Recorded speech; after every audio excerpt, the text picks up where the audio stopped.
Hi friends, welcome to trading pro Telugu channel.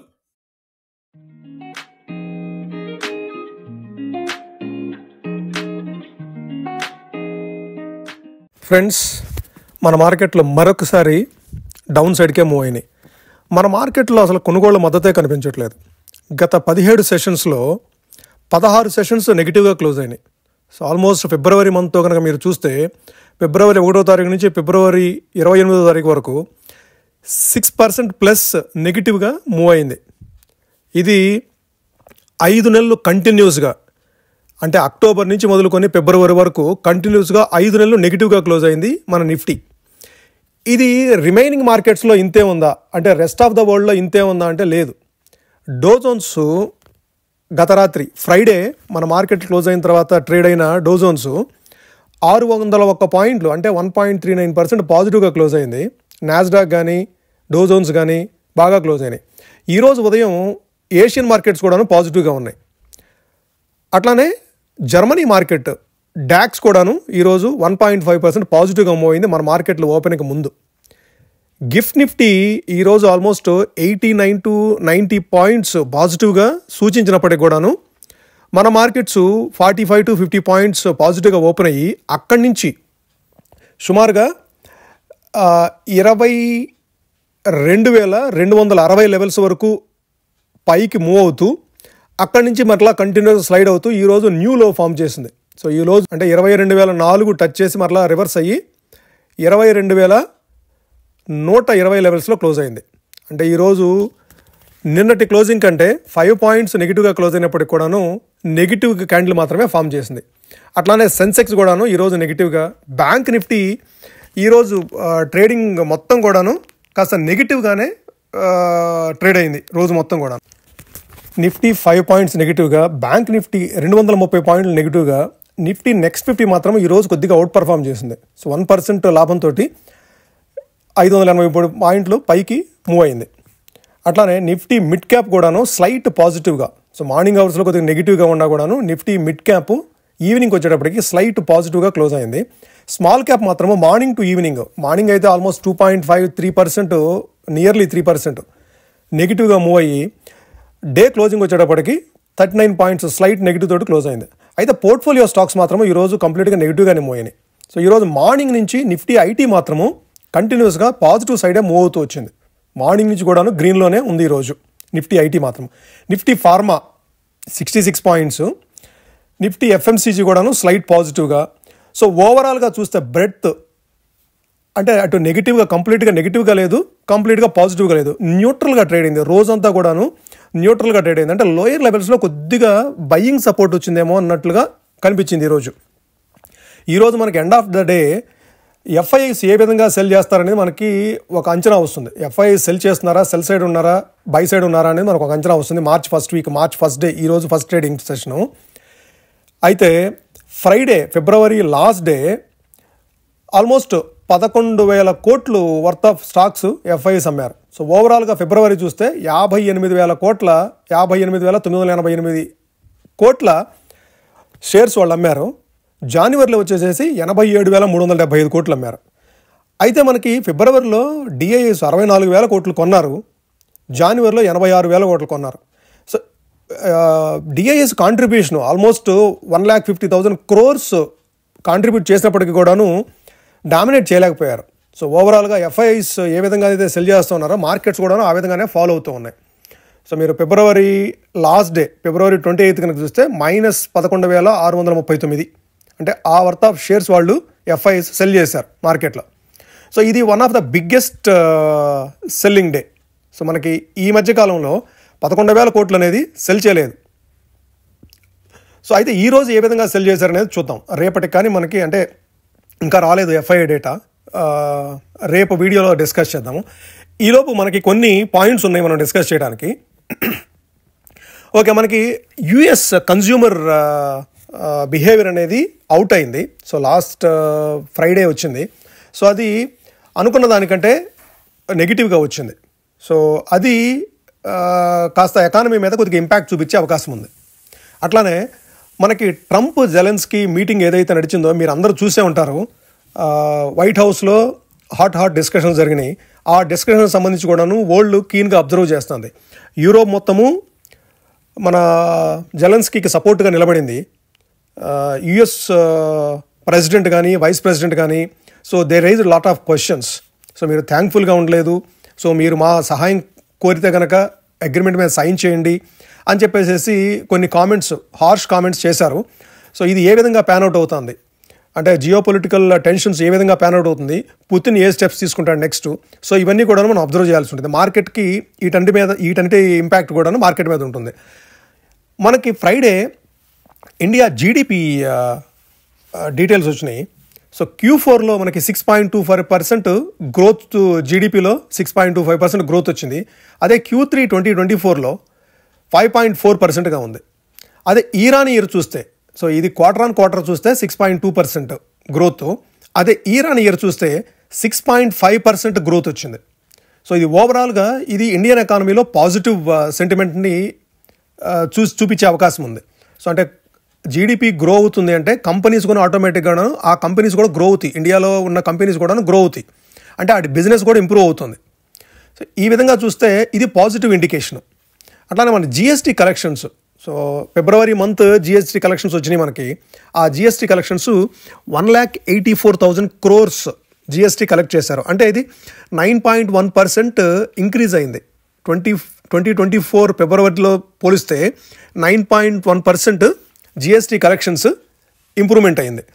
అదే జనవరి మంత్తో చూస్తే జనవరి మంత్లో 1,96,000 crores జిఎస్టీ కలెక్ట్ అయితే ఫిబ్రవరి మంత్లో 1,84,000. అయితే ఫిబ్రవరిలో ఇది 3 days లెస్ ఉంటుంది. అప్రాక్సిమేట్గా మనకు వర్కింగ్ డేసే 3 days లెస్ ఉంటుంది, క్యాలెండర్ డేసే 3 days లెస్ ఉంటుంది. కాబట్టి దాని ఆధారంగానే మనకి జిఎస్టీ కలెక్షన్స్ వస్తాయి. ఓకే, సో దీంతో పాటుగా ఒక డెవలప్మెంట్ బిట్ కాయిన్ పరంగా. సో బిట్ కాయిన్లో లాస్ట్ వీకెండ్ ట్రంప్ గారు ఒక కామెంట్ చేశారు. అంటే బిట్ కాయిన్ రిజర్వ్స్, మనం ఇప్పుడు ఏదైతే కరెన్సీ రిజర్వ్స్ ఏదైతే పెంచుకుంటా ఉన్నామో, కరెన్సీ అంటే మనం ఏ విధంగా డాలర్ రిజర్వ్స్, యూజువల్గా ప్రతి కంట్రీ కూడాను డాలర్ రిజర్వ్స్ పెంచుకుంటూ ఉంటుంది. డాలర్ రిజర్వ్స్ పెంచుకోవటం కారణం ఏంటంటే మన ట్రేడ్ వచ్చేసేసి కంప్లీట్గా డాలర్ టర్మ్స్లో చేస్తాము. డాలర్ టర్మ్స్లో చేస్తాం కాబట్టి మన రిజర్వ్స్ కూడాను ఇన్ టర్మ్స్ ఆఫ్ డాలర్స్ ఉంటుంది. సో ట్రంప్ గారు ఏం స్టేట్మెంట్ ఇచ్చారంటే, మేము క్రిప్టో కరెన్సీ రిజర్వ్స్ పెంచుకుంటున్నామని చెప్పేసి కామెంట్ చేయడంతో మనకి బిట్ కాయిన్ వచ్చేసేసి ఆల్మోస్ట్ 77,000 డ్రాప్ అయిపోయిన బిట్ కాయిన్ ఒక్కసారే ఆల్మోస్ట్ 93,000కి వచ్చేసేసింది. సో ఈ న్యూస్ తోటి, ట్రంప్ గారు ఇచ్చిన న్యూస్ తోటి 78,000 77,000కి వచ్చిన బిట్ కాయిన్ $92,544 వచ్చేసేసింది. ఇప్పుడు మనం వీడియో చేసుకునే టయానికి ఆల్మోస్ట్ 9%, లాస్ట్ ఓవర్ నైట్లోనే 9% అప్సైడ్ వచ్చింది. ఓకే, దాంతోపాటుగా మన బ్రెంట్ క్రూడ్ ఇంతకుముందు $74-75 ఉండే బ్రెంట్ క్రూడ్ మనం వీడియో చేసుకునే టయానికి ఈరోజు $72.93 దగ్గర ట్రేడ్ అవుతుంది. ఓకే, సో ఇది కూడాను మన ఇండియన్ ఎకానమీకి పాజిటివ్. సో అదే కాకుండా గోల్డ్ ప్రైసెస్ కూడాను $2,930-2,925 ఉండే గోల్డ్ ఈ 2,880. సో ఇది కూడా మనం ఎక్కువ ఇంపోర్ట్ చేసుకుంటూ ఉంటాము. సో ఇది మనము డాలర్స్లో పే చేసి మనము ఇంపోర్ట్ చేసుకుంటాం కాబట్టి ఇది కూడా మనకి కాస్త పాజిటివ్ అని చెప్పుకోవాలి. మనం ఈరోజు ట్రేడ్లో ఆస్ట్రాజెనకా ఫార్మా గురించి మాట్లాడుకోవాలి. ఈరోజు ఈ షేరు 3% పాజిటివ్గా మూవ్ అయింది. కారణం ఏంటంటే CDSCO ఒక అప్రూవల్ ఇచ్చింది వీళ్ళకి. సో వీళ్ళ డ్రగ్ ఏదైతే ఉందో ఈ డ్రగ్ని లివర్ క్యాన్సర్ ట్రీట్మెంట్లో యూజ్ చేస్తారనమాట. సో ఇది వాళ్ళు ఇంపోర్ట్ చేసుకోవడానికి కానీ, సెల్ చేయడానికి కానీ, డిస్ట్రిబ్యూట్ చేసుకోవడానికి కానీ వీటన్నిటికీ వీళ్ళకి అప్రూవల్ వచ్చింది.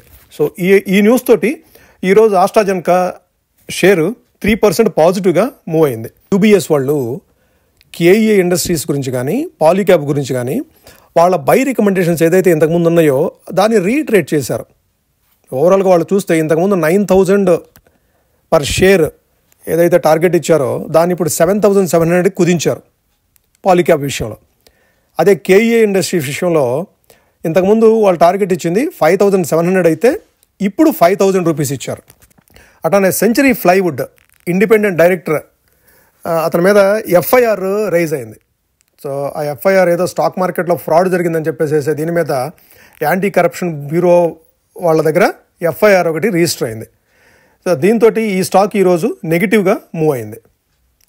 అట్లానే ఈరోజు రియాలిటీ స్టాక్స్, సో ఈరోజు reality stocks DLF, prestige estates ఈ రెండు పాజిటివ్గా మూవ్ అయినాయి. కానీ రియాలిటీ ఇండెక్స్ పాజిటివ్గా ఉన్నప్పటికీ కూడాను other reality stocks like Raymond కానీ, మహీంద్రా లైఫ్ స్పేస్ కానీ, ఫోనిక్స్ మిల్స్ కానీ, శోభా లోదా కానీ ఇవేవి పాజిటివ్గా మూవ్ కాలేదు. నిఫ్టీ, బ్యాంక్ నిఫ్టీ ఈరోజు ఏ విధంగా మూవ్ అయింది, అయితే రేపటికి ఎక్కడ మనం లెవెల్స్ చూడాలి అనేది ఒకసారి గమనిద్దాం. సో ఇది నిఫ్టీ చార్ట్ విషయానికి వస్తే ఈరోజు 22,004 దగ్గర సపోర్ట్ తీసుకొని అప్ సైడ్ క్లోజ్ అయింది. అయితే 100 పాయింట్స్ అబోవ్లో క్లోజ్ అయినప్పటికి కూడాను నిన్నటి క్లోజింగ్ కంటే 5 పాయింట్స్ బిలోలో క్లోజ్ అయింది. బ్యాంక్ నిఫ్టీ అయితే ఇంకా వీక్గా క్లోజ్ అయింది. ఈరోజు 0.5% వీక్నెస్ తోటి బ్యాంక్ నిఫ్టీ క్లోజ్ అయింది. నిఫ్టీ మాత్రము మార్నింగ్ నుంచి లోయర్ లెవెల్స్లో మూవ్ అయినప్పుడు కూడాను నేను మార్నింగ్ నుంచి ఈవినింగ్ వరకు ట్రేడింగ్లో చూస్తూ ఉన్నాను, పాజిటివ్గా అప్ సైడ్ మూవ్ అవడానికే నిఫ్టీ ఎక్కువగా ట్రై చేసింది. ఈరోజు ట్రేడ్లో ఏంటంటే రిలయన్స్ బాగా డౌన్ అయింది. సో ఆల్మోస్ట్ 1160 లెవెల్స్ ఈరోజు టచ్ చేసి 1170-75 దగ్గర క్లోజ్ అయింది. కానీ బట్ ఈరోజు డ్రాక్ చేసింది ఏంటంటే రిలయన్స్, హెచ్డిఎఫ్సి బ్యాంక్. సో ఈ రెండు ఈరోజు నిఫ్టీని బాగా డ్రాక్ చేసినాయి. బ్యాంక్ నిఫ్టీని అయితేనేమో హెచ్డిఎఫ్సి బ్యాంకు, నిఫ్టీని అయితేనేమో రిలయన్స్. సో ఈ రెండు ఇండెక్సెస్ని కూడాను నెగిటివ్గా మూవ్ చేసినాయి. సో రేపటికి చూస్తే మనకి బేసిక్గా అప్ సైడ్ చూసినప్పుడు మాత్రము 22,300. సో 22,300 ఈరోజు హై వచ్చేసేసి 22,260. దానికంటే కూడాను 22,300 అనేది మనకి స్ట్రాంగ్ రెసిస్టెన్స్ కింద యాక్ట్ చేసే అవకాశం ఉంది. అట్లానే సపోర్ట్ వచ్చేసేసి ఈరోజు తీసుకున్న సపోర్టు 22,000. రేపటికి ఏదన్నా రివర్స్ అయితే 22,300 అబోవ్ కనుక క్లోజ్ అయితే మరలా ఒకసారి 22,500 అనే లెవెల్ని ఎక్స్పైరీ లోపు 6వ తారీఖు లోపు టెస్ట్ చేసే అవకాశం ఉంది. బట్ చూడాలి రేపు ఏ విధంగా క్లోజింగ్ ఉంటుందనే దాన్ని బట్టి మనము ఆ తర్వాత లెవెల్స్ మనం డిస్కస్ చేసుకుందాం. అట్లానే బ్యాంక్ నిఫ్టీ లెవెల్స్ చూద్దాం ఒకసారి. బ్యాంక్ నిఫ్టీ విషయానికి వస్తే సో ఈరోజు బాగా వీక్గా మూవ్ అయింది బ్యాంక్ నిఫ్టీ. సో నిఫ్టీతో పోలిస్తే ఈరోజు చాలా వీక్గా మూవ్ అయింది. 47,800, 47,840 వరకు మూవ్ అయ్యి మళ్ళీ 48,114 దగ్గర క్లోజ్ అయింది. బట్ ఓవరాల్గా చూస్తే ఈరోజు నెగిటివ్గానే క్లోజ్ అయింది. So up side almost 48,567, 570 levels వరకు వచ్చి అక్కడి నుంచి చాలా స్టీప్గా ఫాలో అయింది ఈరోజు. సో ఈరోజు బ్యాంకింగ్ స్టాక్స్ చాలా వీక్నెస్ డిస్ట్రిబ్యూట్ ఇచ్చేసినాయి. ఓకే, సో మనకి రెసిస్టెన్స్ వచ్చేసేసి 48,300. సో మనకి ఇదే రెసిస్టెన్స్ ఉంటుంది, 48,300 ఫస్ట్ రెసిస్టెన్స్ ఉంటుంది. సపోర్ట్ వచ్చేసేసి ఈరోజు లో అంటే 47,840, 47,800, 47,840 అనేది ఇంతకుముందు ఎప్పుడు January 27th ఎక్కడైతే మనకు లో ఫామ్ చేసిందో ఆ లో దగ్గరే ఈరోజు కూడాను సపోర్ట్ తీసుకోవడానికి ట్రై చేసింది. Okay, bank Nifty. సో ఆ 47,800 అనేది మనకి సపోర్టు, 49,300 అనేది రెసిస్టెన్స్. సో ఇది నిఫ్టీ, బ్యాంక్ నిఫ్టీ. అయితే ఫిబ్రవరి మంత్లో సో మనం ఏదైతే సజెస్ట్ చేస్తూ వచ్చామో 44,000, 45,000 ఫిబ్రవరి లాస్ట్ వీక్లో మార్చ్ ఎక్స్పైరీకి సంబంధించిన పుట్స్ సెల్ చేయమని చెప్పేసి సజెస్ట్ చేసాము. 45,000 ఏమో ₹100 మీద, 44,000 పుట్టేమో ₹70 మీద. సో ఆ రెండు ఈరోజు లోయర్ లెవెల్స్లో ట్రేడ్ అయినాయి.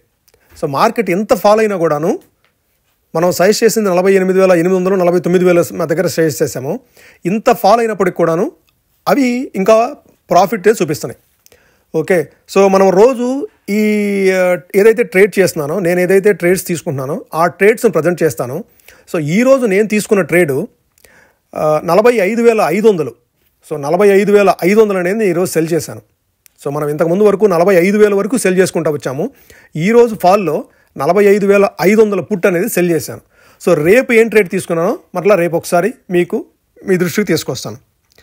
Okay, thank you friends. ఇది వీడియో నచ్చినట్టయితే లైక్ చేయండి, అట్లానే మీ ఫ్రెండ్స్కి యూజ్ఫుల్ అవుతుంది అనుకుంటే షేర్ చేయండి, అట్లానే ఛానల్ సబ్స్క్రైబ్ చేయండి. Thank you.